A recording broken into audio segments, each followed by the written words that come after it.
வெற்றிவேல் முருகனுக்கு அரோகரா. இப்போ நம்ம வந்திருக்கிறது நம்ம சேலத்துக்கு பக்கத்தில் இருக்க உலகிலேயே மிக உயரமான முருகன் சிலை இருக்க நம்ம முத்துமலைக்கு தான் வந்திருக்கோம்.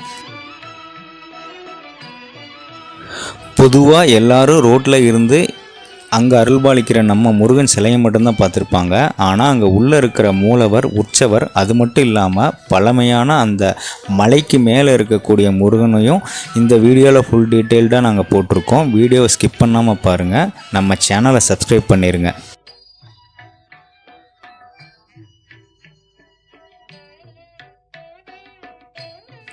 இப்போ நம்ம முருகனை பற்றி பார்க்கலாம். அழகே உருவான இந்த முருகன் சிலை 146 அடி உயரம் கொண்டது. இதுதான் உலகிலேயே மிக உயரமான முருகன் சிலை. இதுக்கு முன்னாடி மலேசியாவில் 140 அடி உயரத்தில் இருந்த முருகன் தான் உலகிலேயே உயரமான முருகனாக கருதப்பட்டார்.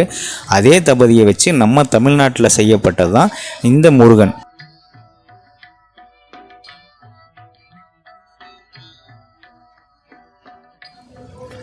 இப்போ நம்ம பார்க்குறது தான் முருகனோட பாதபீடம். இங்கே போகிறதுக்கு தனியாக ஒரு 10 ரூபா டிக்கெட் வாங்கி தான் நம்ம அங்கே முருகன் பாதத்துக்கிட்ட போய் தரிசனம் செய்ய முடியும். அப்படி இல்லாதவங்களும் இங்கே முன்னாடி வந்து பக்கத்தில் தான் நின்று சாமியை தரிசனம் செய்கிற மாதிரி இருக்கும். இப்போ பார்க்குறது தான் முருகனுடைய பாதம். இங்கிருந்து பார்த்தாலுமே அந்த முருகன் சிலைக்கு பின்னாடி இருக்கிற மலை தான் இங்கே இருந்த பழமையான கோயில். இப்போ இங்கே தரிசனம் முடிச்சுட்டு நாங்கள் அங்கே தான் போக போகிறோம்.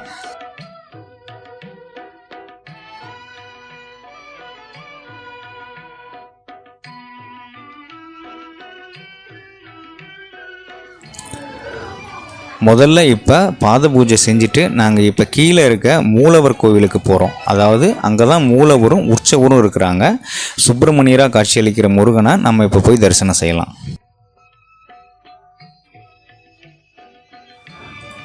வருஷம் பார்த்திங்கன்னா சூரசம்ஹார நிகழ்ச்சி இங்கே ரொம்ப கிராண்டாக கொண்டாடப்படுது. இப்போ நம்ம உள்ள கோவிலுக்குள்ளே போகிறோம். இங்கே தான் மூலவர் இருக்கார். மூலவர் சுப்பிரமணியராக காட்சியளிக்கிறாரு. இந்த மூலவர் கோவிலுக்கு பக்கத்தாலேயே பார்த்திங்கன்னா நிறைய சேவல்கள் எல்லாம் வேண்டுதலுக்காக வச்சிருக்காங்க.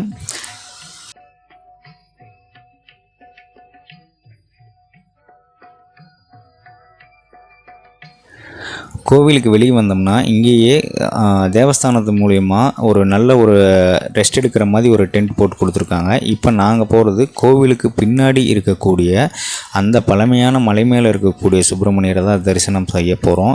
இவர் தான் இங்கே ஆதிகாலமாக இருக்கிற முருகன் சிலை. இந்த மலை ஏறுறது கொஞ்சம் சிரமமாக தான் இருக்கும். ஏன்னா ஸ்டெப்ஸு கிடையாது, மலைப்பாதை வழியாக தான் செல்கிற மாதிரி இருக்கும். அதே மாதிரி முருகன் கோவிலுக்கு பின்னாடி இருக்க இந்த டவர் மூலியமாக இருந்து பார்த்தா அங்கே ஆப்போசிட்டில் இருக்கிற மலையில் முருகனுடைய திருவுருவம் முகம் அப்படியே தெரியுங்கிறது ஐதீகம். அது இன்றளவும் பார்த்துட்டு தான் இருக்காங்க. ஆனால் மேலே லிஃப்ட்டு போகிறதுக்கு தனியாக அமௌண்ட் சார்ஜ் பண்ணுறாங்க. பெர் ஹெட்டுக்கு இது 200ன்னு நினைக்கிறேன்.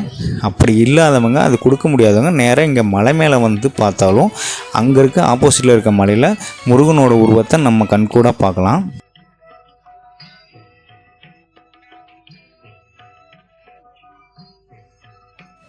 இப்போ வீடியோவை ஹரிசாண்டலாக வச்சு பாருங்கள். இப்போ அந்த தூரத்தில் தெரிய மலையில் பார்த்தீங்கன்னா நம்ம முருகன் படுத்திருக்க மாதிரி அவரோட திருவுருவம், அதாவது திருமுகம் அழகாக தெரியும், தெளிவாக தெரியும். இதுதான் வந்து அந்த லிஃப்ட் மேலே ஏறி நின்று பார்த்தாலும் இன்னும் கிளியராக தெரியும்.